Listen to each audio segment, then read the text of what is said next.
Hey Canucks fans, and welcome to Clay's Canucks commentary for October the 10th.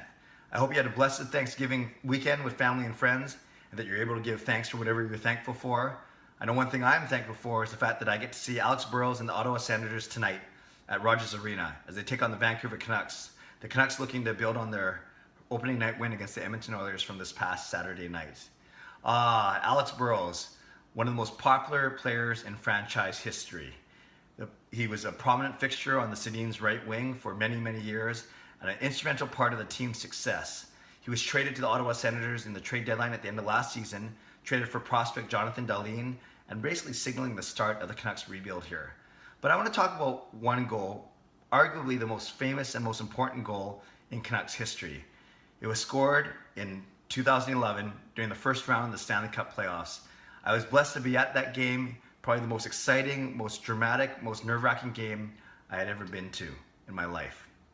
So let's set the stage. The Canucks were taking on the Chicago Blackhawks in Game 7. The previous two seasons, 2009-2010, the Blackhawks had eliminated the Vancouver Canucks from the Stanley Cup playoffs. And in 2011, the Canucks had an excellent season, winning the President's Trophy for having the most points of any NHL team. So they came in as the number one seed in the Western Conference, obviously. Chicago came in as number 8. And the Canucks showed that they were the number one seed in the first few games. In Vancouver, they won 2-0, then they won 4-3, then they go to Chicago and they win Game 3, 3-2. Then Chicago woke up and remembered how good they were, that they were the Blackhawks. Then they smoked the Canucks 7-2 in Game 4, came back to Vancouver, beat the Canucks 5-0, chased Luongo from the net, and then for Game 6 in Chicago, Corey Schneider started. He lasted 42 minutes. I think he cramped up, and then Luongo had to finish the game, a game that saw the Blackhawks win 4-3. So now it's 3 wins for Vancouver, 3 wins for Chicago, Game 7 in Vancouver, Luongo back in net. And I remember walking in the arena, the arena was buzzing. It was crazy. People were nervous and excited with anticipation.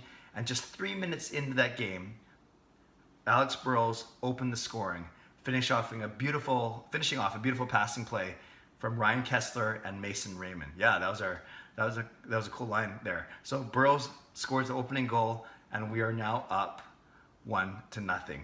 The game went back and forth, a lot of good chances, but basically no goals scored. And then in the third period, that's when it went crazy. Just 21 seconds in the third period, Burrows was hooked by Duncan Keith, not giving a penalty, but actually a penalty shot. Burrows had a chance to make it 2-0 game, but instead he got blocked. He got stopped by Corey Crawford's blocker. So it's still 1-0. Then with 3 minutes left in the game, Duncan Keith took another penalty. Again, Duncan Keith, again on Burrows, and there we go. Now we have a power play with 3 minutes left, protecting a 1-0 lead. Things look really, really good until the infamous Jonathan Toews goal. And it was actually Brent Seabrook that checked Alex Burrows from behind in the neutral zone to turn the puck over. So now they're coming in shorthanded. Toews passed to Hossa. Meanwhile, Hamhuis and Burrows are rushing to get back. Hossa takes a shot. Luongo makes a save. Toews is falling onto his stomach and somehow puts the puck behind Luongo while flat on his stomach while fighting off Burrows' check. Crazy. 1-1 with only a minute 16 or something left. The crowd just goes silent. And then they go not silent because they're all nervous and they're screaming and they're likely swearing.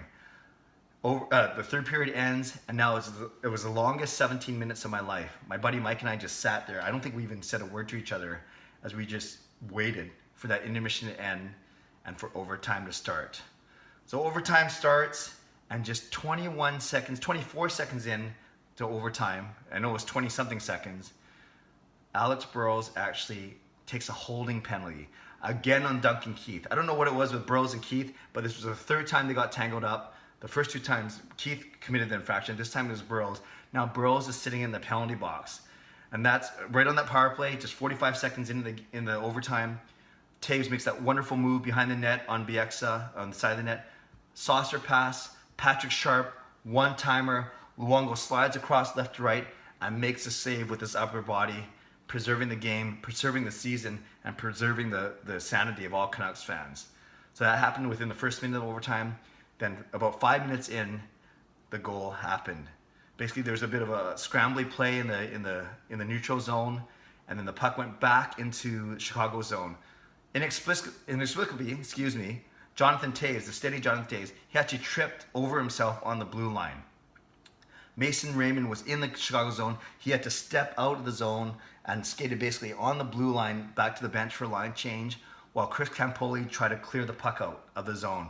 Burrows gained the line, knocked it down with his right hand. The puck fell to the ice, and he one-timed it. Just basically took a slap shot. It went off of Campoli's stick over Corey Crawford, and needless to say, Rogers Arena went crazy. The Canucks came pouring off the bench, jumped on Burrows, mauling him by the sideboards.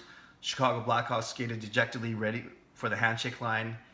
And in essence, it was the most exciting moment ever that I've experienced at Rogers Arena, all because of Alex Burrows. Alex Burrows was all over that game. He had 2 goals, he had 2 penalty minutes, he had 2 hits, he had 7 shots on goal, 21 minutes of ice time, 1 horrible giveaway, 1 penalty shot, and of course, 1 slain dragon. I hope you remember that memory as vividly as I do. I've seen highlights. In fact, I'm going to put the link. I put a link to the video, the game-winning goal, in the description below, and it brings back wonderful memories of a wonderful time, of a wonderful team. So I know that the Canucks are going to give him a wonderful ovation, probably do a quick video tribute. I can't wait to see Burrows' reaction. He has said nothing but great things since he's left Vancouver. And I know that the Vancouver Canucks will treat him with the class and the respect and the dignity and the accolades and the affirmation that he certainly deserves.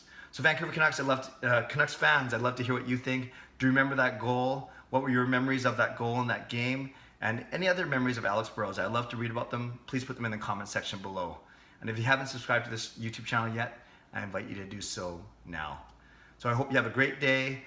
Take some footage at the game tonight, put in my commentary tomorrow. Yeah, so have a great day. God bless, and go Canucks go.